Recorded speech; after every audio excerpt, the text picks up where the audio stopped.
Gravitational law. Law क्या कहता है? यूनिवर्स में कोई भी दो बॉडी है, दो ऑब्जेक्ट है जिसका कुछ ना कुछ मास है, तो वो दोनों बॉडी एक दूसरे को हमेशा क्या करते हैं? अट्रैक्ट। ठीक है। In the universe every body attracts each other if they have मास। अगर मास है तो वो क्या करेगा? अट्रैक्ट करेगा। जैसे यहाँ पर एक हमने कोई बॉडी ले लिया जिसका मास हमने मान लिया m1, एक दूसरी कोई बॉडी ले ली, इसका मास हमने मान ली m2। इनके सेंटर्स ऑफ मासेस, इनकी डिस्टेंस जो है, ये इसके सेंटर है, इससे इनकी डिस्टेंस क्या है? r मान लिया। बॉडी ए क्या करेगी? बॉडी बी को अपनी ओर अट्रैक्ट करेगी और बॉडी बी बॉडी ए को अट्रैक्ट करेगी। यानी ये क्या करेगा? बी को अट्रैक्ट करेगी। तो बी को अट्रैक्ट करेगी तो फोर्स लगेगा किस पे? बी पर। तो यहां पर लिखा जाएगा F B A, that means force on the object B due to A. और similarly body B will attract also body A. तो क्या होगा? अब फोर्स लगेगा किस चीज पे? ए पर। तो ए यहाँ लिखा जाएगा और ड्यू टू बी तो यहाँ एफ ए बी। ठीक है। तो न्यूटन ग्रेविटेशनल लॉ यही कहता है कि every body in the universe attracts each other if they have मास। और ये जो फोर्स ऑफ अट्रैक्शन होता है, इसको हम लोग न्यूटन का थर्ड लॉ ऑफ मोशन पढ़े हैं कि ये बॉडी जितना फोर्स लगा के इसको खींचोगी, ये भी उतना ही फोर्स लगा खींचेगी, ये दोनों इक्वल होगा, दोनों का डायरेक्शन अपोजिट होगा। तो हम इसको एक जनरल वर्ड एफ मान लेते हैं कि ये जो दोनों के बीच में फोर्सेज लग रहे हैं। दूसरी बात एक और ध्यान देना है कि जो ग्रेविटेशनल फोर्स होता है वो ऑलवेज अट्रैक्टिव फोर्स होता है, यानी वो अट्रैक्ट ही करेगा। जबकि अगर दो चार्जेस के बीच में जो फोर्स लगता है तो वहां पे क्या होता है? वो अट्रैक्टिव भी हो सकता है, रिपल्सिव भी हो सकता है, यानी वो अट्रैक्ट भी कर सकता है और रिपेल भी कर सकता है। इसी तरह से मैग्नेटिक फोर्सेस में भी होता है। अगर दो सेम पोल्स होते हैं, अगर नॉर्थ नॉर्थ है या साउथ साउथ है तो रिपेल करेगा। अगर अपोजिट पोल्स है या अनलाइक पर तो अट्रैक्ट करेगा। तो मैग्नेटिक फोर्सेस और इलेक्ट्रोस्टैटिक फोर्सेस, यानी the forces between the charges, ये दोनों अट्रैक्टिव और रिपल्सिव दोनों हो सकते हैं।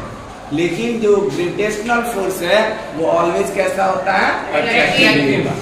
तो अगर उस अट्रैक्टिव फोर्स का मैग्नीट्यूड हम F मान लें तो न्यूटन ने फर्स्ट चीज ये बताया कि जो फोर्स ऑफ अट्रैक्शन होता है दो बॉडीज के बीच में, डायरेक्टली प्रोपोर्शनल होता है किसके?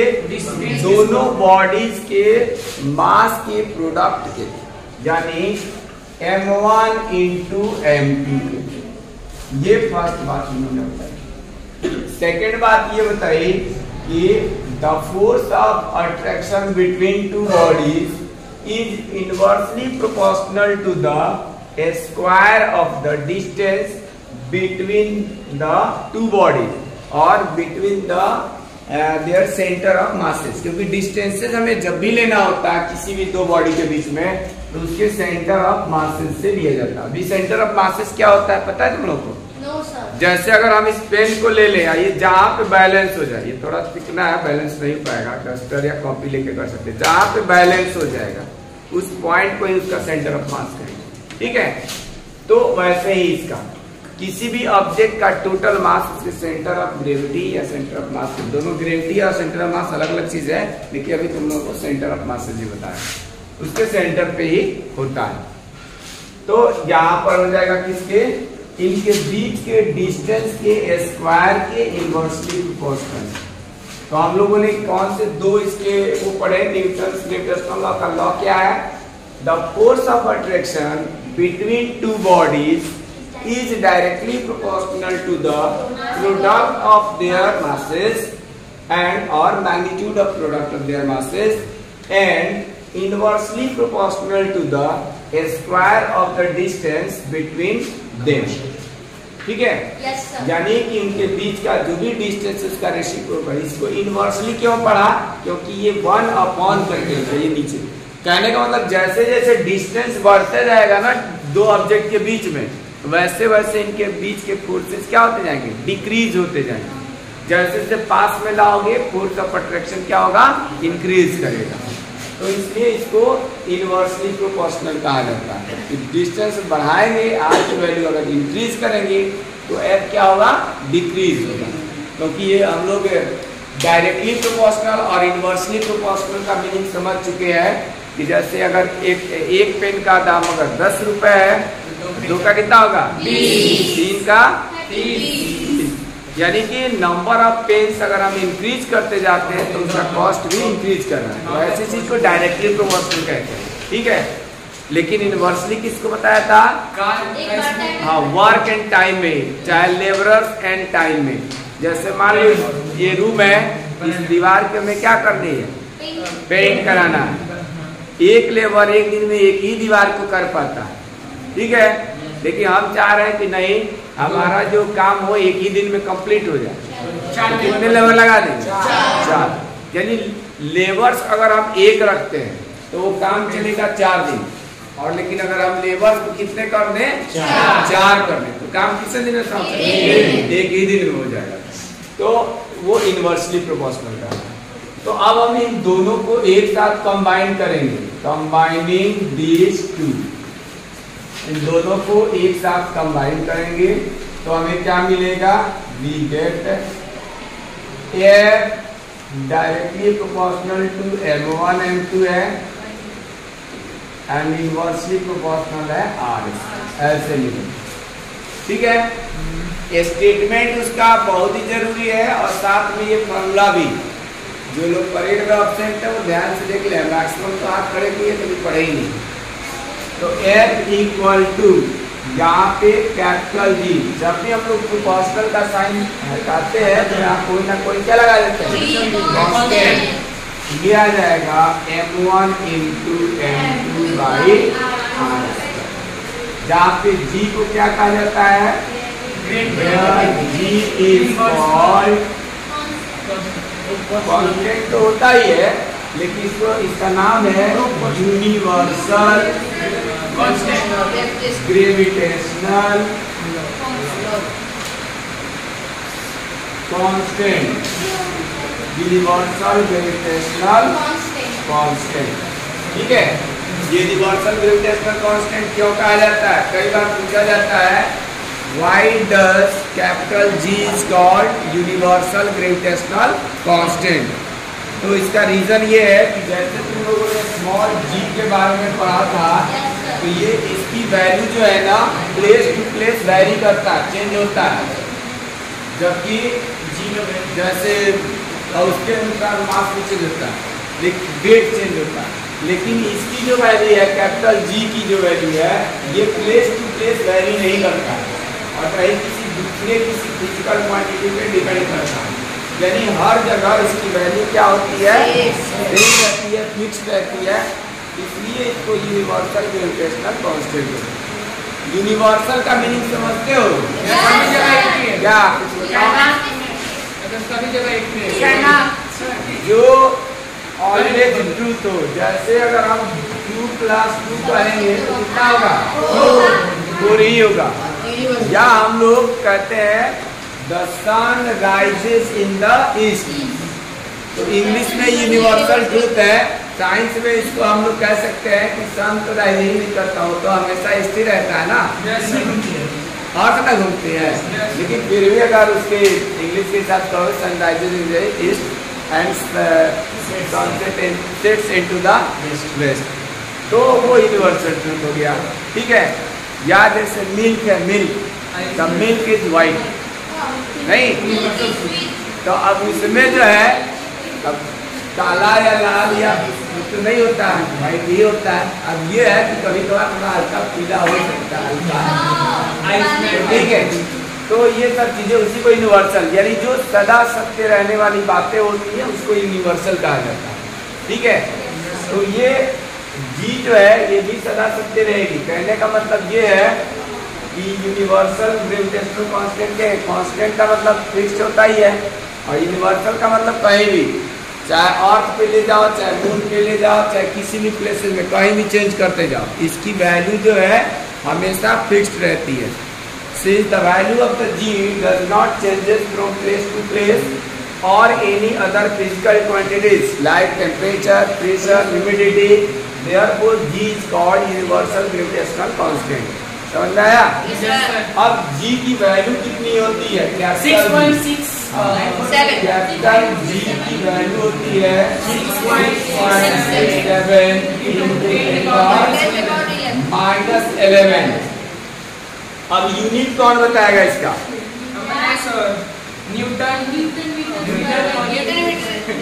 देख एक नहीं बताना है इसका। देखो जब भी हमको यूनिट लिखना होता है फिजिक्स में किसी भी फिजिकल क्वांटिटी का फॉर्मूला मालूम होगा, यूनिट इजीली लिख लेंगे। यहाँ जी का यूनिट चाहिए तो आप जी की यहाँ से वैल्यू निकालेंगे, तो जी की वैल्यू क्या है, कैसे निकलेगा देख के बताओ। ये टर्म इधर चला जाएगा, आर स्क्वायर एफ में मल्टीप्लाई होगा, तो ये आ जाएगा f into r square divided by, और ये m1 इंटू इधर आएगा तो कैपिटल जी की वैल्यू निकल जाएगा m1 इंटू m2। अब यहाँ से अगर यूनिट की बात करेंगे कैपिटल जी की, तो f का यूनिट क्या होता है? न्यूटन, और डिस्टेंस का यूनिट मीटर होता है, तो आर स्क्वायर है तो मीटर स्क्वायर हो गया, तो newton metre square and divided by ये m1 इंटू m2 है तो kg इंटू kg, तो क्या आया? हाँ kg स्क्वायर हो जाएगा, और तो ये हो गया न्यूटन मीटर स्क्वायर पर kg स्क्वायर, ये -2 पर, तो यहाँ यूनिट क्या लिखा जाएगा? न्यूटन मीटर स्क्वायर पर kg, चाहे आप अपॉन का साइन देके लिखो या फिर यहाँ kg की पावर -2। एक साइड में इसको दो पार्ट में डिवाइड कर दो कॉपी को, और एक साइड में मास लिख लो और एक तरफ वेट लिख लो। इधर हमने मास लिख दिया और इधर क्या लिख दिया? अच्छा डिफरेंस कहा जा रहा है तो हमको डिफरेंस ही लिखना है, दोनों में अंतर क्या है? ये नहीं कि क्या होता है कि सिमिलरिटी लिख देते, तो सिमिलरिटी नहीं लिखना। अब उसके बाद इसमें पॉइंट लिख लो। फर्स्ट पॉइंट तो हम लोग लिख लेंगे वही जो डिफिनीशन दोनों का, और उसके बाद जो है आगे लिखेंगे। लिखो इसका definition. Mass is the measurement of inertia. Mass is the measurement of inertia.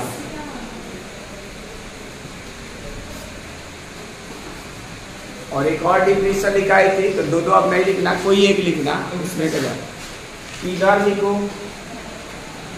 The gravitational pull by the earth, the gravitational pull, pull PULL, pull नहीं समझ में आता है तो और लिख के फोर्स लिख दो, द ग्रेविटेशनल फोर्स, पुल और force by the earth on the object, any object is called weight, is called weight of that object, weight of that object. The gravitational force or pull of by the earth on any object is called weight of that object. Second लिखना है the unit of mass is kilogram. The unit of mass is kilogram.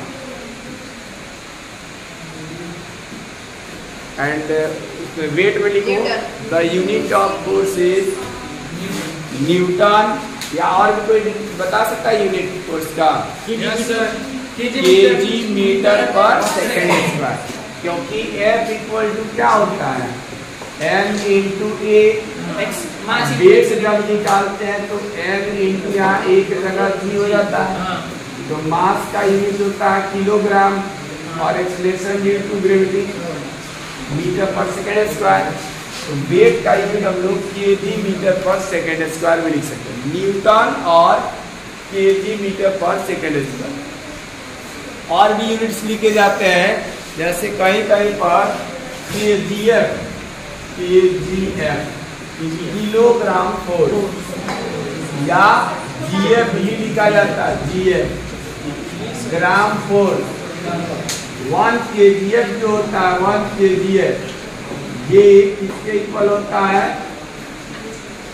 अगर हम जी की value 9.8 लेते हैं तो यहाँ पे 9.8 न्यूटन के इक्वल आता है। 1 kgf इक्वल टू 9.8 न्यूटन। तो हमने 2-3 यूनिट बताया, केजी मीटर पर सेकेंड स्क्वायर, न्यूटन या केजीएफ। ठीक है, तो केजीएफ जहाँ पर 1 केजीएफ 9.8 न्यूटन के इक्वल होता है। इसके बाद नेक्स्ट है इसके बारे में लिखना है मास वाले में। It is a scalar quantity, it is a scalar quantity. Weight में लिखना है it is a vector quantity.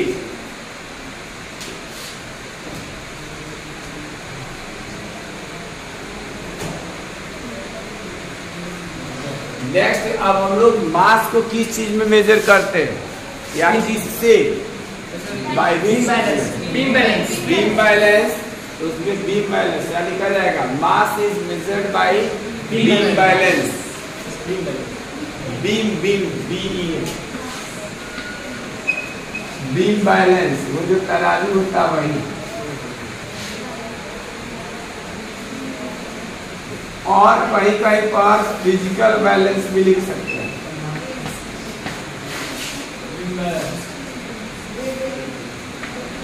Physical balance lab में रखा हुआ है। और इसमें लिखा जाएगा spring balance. Weight is measured by spring balance. Weight is measured by spring balance.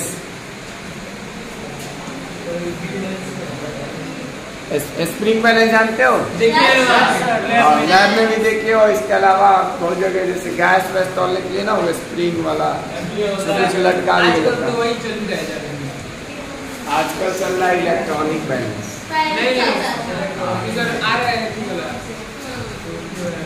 और डिफरेंसेस बताओ, इसमें 4 डिफरेंसेस लिखा दिए। इसके अलावा और भी कुछ लिखाया जाए? हाँ, देखो एक और इम्पोर्टेंट पॉइंट, 5वां पॉइंट जो है वो नोट करो, बहुत इम्पोर्टेंट पॉइंट है। 5वां पॉइंट क्या है? जो हम लोगों ने मास के बारे में पढ़ा था, तो मास जो है ना वो प्लेस टू प्लेस वैरी नहीं होता। जैसे तुम्हारा यहाँ मास अगर 60 kg का है तो मून पर भी 60 kg ही रहेगा। सुनाई दे रहा है? 60 kg अगर मास अर्थ पे है तो मून पे भी 60 kg ही मास रहेगा। लेकिन अगर वेट की बात करेंगे तो 1/6 हो जाता है।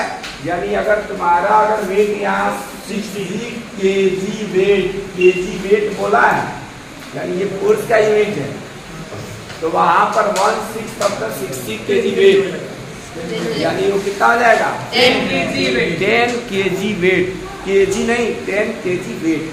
या न्यूटन में इसमें बदलोगे, अगर जी की वैल्यू यहाँ पे 9.8 दिया था तो 1 kgf 9.8 न्यूटन आया था।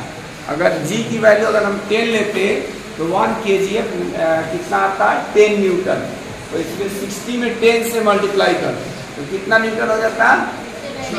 600 न्यूटन हो जाता ना। तो वहां पे मून पर हो जाता है उसका 1/6। 600 में 6 से डिवाइड करोगे कितना आता है? 100 न्यूटन। तो न्यूटन में 100 न्यूटन आता है।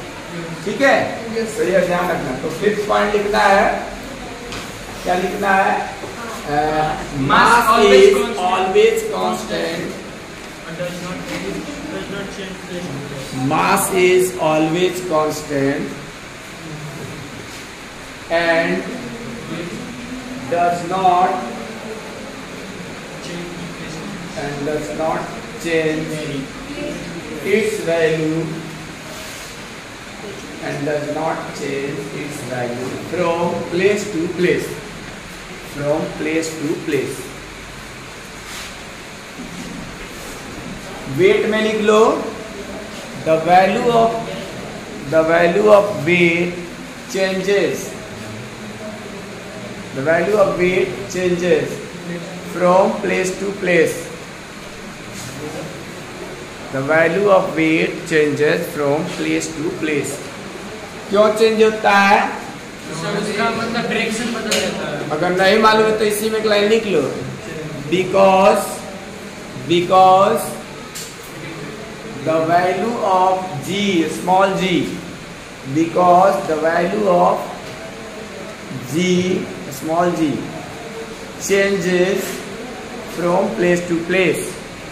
क्योंकि अभी हमने यहाँ from place, value of ji changes from place to place, क्योंकि यहाँ पे देखो अभी हमने वेट का फॉर्मूला लिखा था m इंटू जी। यहाँ पे m तो कांस्टेंट रहेगा हमेशा, लेकिन g क्या होता है? g की value place to place change करता है, इसलिए वेट भी चेंज करता है। तो मून पर अगर अभी हमने कहा कि अगर अर्थ पे अगर किसी ऑब्जेक्ट का मास 60 kg है तो मून पे भी 60 kg ही रहेगा। ध्यान दो, 1 मार्क्स का क्वेश्चन पूछा जाता है, नहीं रहेगा, मास उतना ही रहेगा, फिर से सुन नहीं रहा, मास उतना ही रहेगा।